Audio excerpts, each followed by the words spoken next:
Adam Neumann convinced investors his company was worth $47 billion.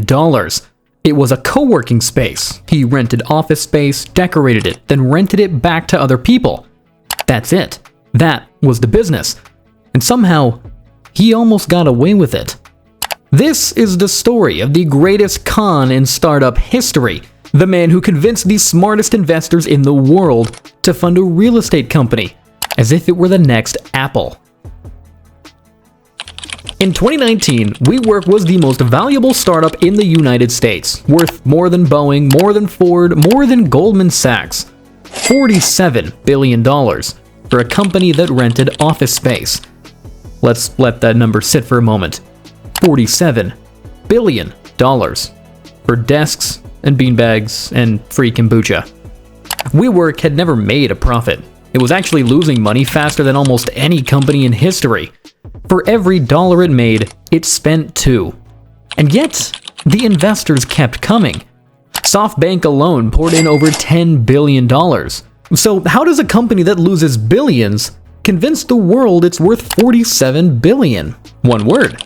Adam Neumann was born in Israel in 1979. He grew up partly in a kibbutz, a communal living community where everything was shared. That detail matters.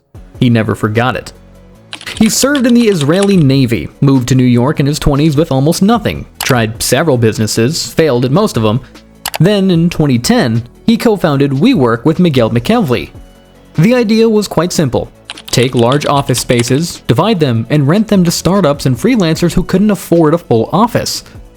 But the idea was almost secondary to the man selling it. Adam Neumann was 6'5", long dark hair, barefoot in meetings, and spoke with the kind of energy that made people forget to ask questions. He didn't pitch WeWork as a real estate company. He pitched it as a movement. "We're here to elevate the world's consciousness," he told investors. "We want to solve the problem of loneliness. We want to change how people work, live, and connect." He was talking about office space. But people believed him. Because, well, when someone speaks with enough conviction, the brain stops asking if it makes sense.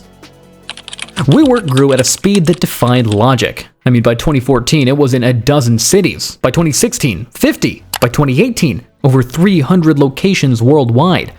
Every major city, every major country, WeWork was everywhere. SoftBank's Masayoshi Son met Neumann in 2016. The meeting lasted 12 minutes. And Son committed $350 million. 12 minutes. $350 million. Son later said he backed Neumann because he had the same craziness as the founders he had backed before. That was not a metaphor. In 2017, SoftBank invested another $4 billion. In 2019, another $2 billion on top of that. The valuation just kept climbing. $8 billion, $20 billion, $47 billion. And with every billion that came in, Adam Neumann got bigger. He bought a private jet, a $60 million Gulfstream. He bought properties worth hundreds of millions, then rented some of them back to WeWork. He trademarked the word "we", then charged WeWork $6 million to use it. The company paid him $6 million to use the word "we". He held company meetings that felt like music festivals, open bars, live performances, Neumann crowd surfing in front of thousands of employees. He smoked marijuana on his private jet, on an international flight. And through all of it, the money just kept coming. Because nobody wanted to be the person who missed the next Amazon. Here is how Adam Neumann convinced the world that WeWork was worth $47 billion. He invented a new word. Instead of calling WeWork a real estate company, which it was, he called it a tech company. And tech companies get valued much differently. A real estate company that loses money is worth very little. A tech company that loses money can be worth billions, because investors bet on future growth. So Neumann rebranded everything. WeWork wasn't renting desks, it was building community. It wasn't a landlord, it was a platform. It wasn't losing money, it was investing in growth. He even invented his own financial metric. When traditional accounting showed WeWork losing billions, Neumann introduced community-adjusted EBITDA, a number that excluded most of the costs that made WeWork look bad. In other words, he invented a way to measure profit that excluded the losses. And Wall Street, hungry for the next big thing, largely went along with it. Because in a world where Uber and Airbnb had turned traditional industries into trillion-dollar tech companies, maybe the guy renting office space really had figured out something nobody else had. In August 2019, WeWork filed to go public, an IPO that was supposed to value the company at between $40 and $50 billion. Then people read the prospectus. WeWork had lost $1.9 billion in 2018 alone. Adam Neumann had borrowed money from WeWork, using his own shares as collateral, and then used that money to buy properties that he rented back to WeWork. He'd sold hundreds of millions of dollars of his own stock before the IPO, crashing out while telling employees the company was going to change the world. His wife, Rebecca, who had no relevant experience, had been given the power to replace him as CEO if he died. And the company's stated mission, officially in the legal document, was to elevate the world's consciousness.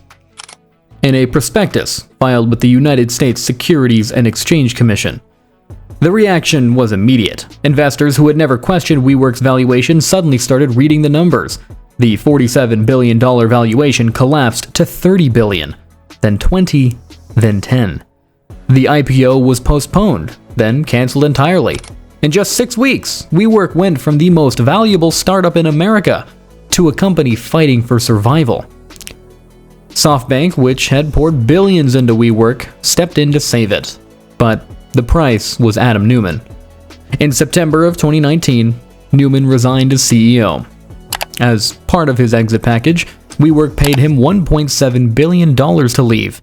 $1.7 billion to the man who had almost destroyed the company. WeWork laid off thousands of employees, closed locations around the world, cut costs everywhere. The workers who had believed in the mission, the ones Neumann had told were changing the world, lost their jobs. Many lost their equity. Some lost their savings. In 2023, WeWork filed for bankruptcy. The company that had once been valued at $47 billion was worth almost nothing. Here is the part, though, that makes people angry. Adam Neumann, the man who burned through millions of investors' money, who cashed out hundreds of millions before the collapse, who left thousands of employees without jobs, was never charged with any crime. He just walked away with over $1 billion. He bought a penthouse in New York, a mansion in the Hamptons, a home over in California. And then, in 2022, he started a new company. Another real estate startup, this time called Flow, focused on residential apartments. Andreessen Horowitz, one of Silicon Valley's most prestigious venture firms, invested $350 million, valuing the company, which again had not yet launched, at $1 billion. Adam Neumann had failed so spectacularly that Silicon Valley decided he was worth betting on again. The WeWork story is not just a story about fraud. It's a story about what happens when the system rewards storytelling over substance. Neumann didn't hack a computer, he didn't forge any documents, he didn't run a Ponzi scheme. He did something more subtle, and in many ways, much more dangerous. He told a story so compelling that the smartest investors in the world stopped doing basic math. SoftBank, Goldman Sachs, JP Morgan, Harvard's endowment fund, all of them poured money into a company losing $2 for every one it made. Because the story was simply better than the numbers. Due diligence was replaced by FOMO, analysis was replaced by charisma, reality was replaced by vibes. And that is the most expensive mistake in business. Not trusting the wrong person, but wanting so badly for them to be right that you stop asking if they are. WeWork promised to revolutionize the way that humanity works, to build community, to elevate consciousness, to change the world. Instead, it became the most spectacular startup failure in modern history.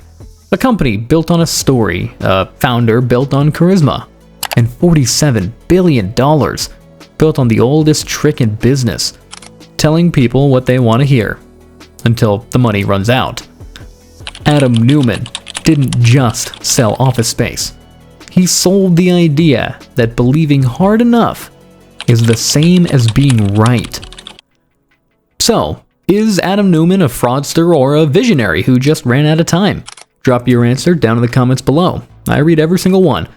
And if you want more stories about the moments when ambition crosses the line, well, you already know where to subscribe.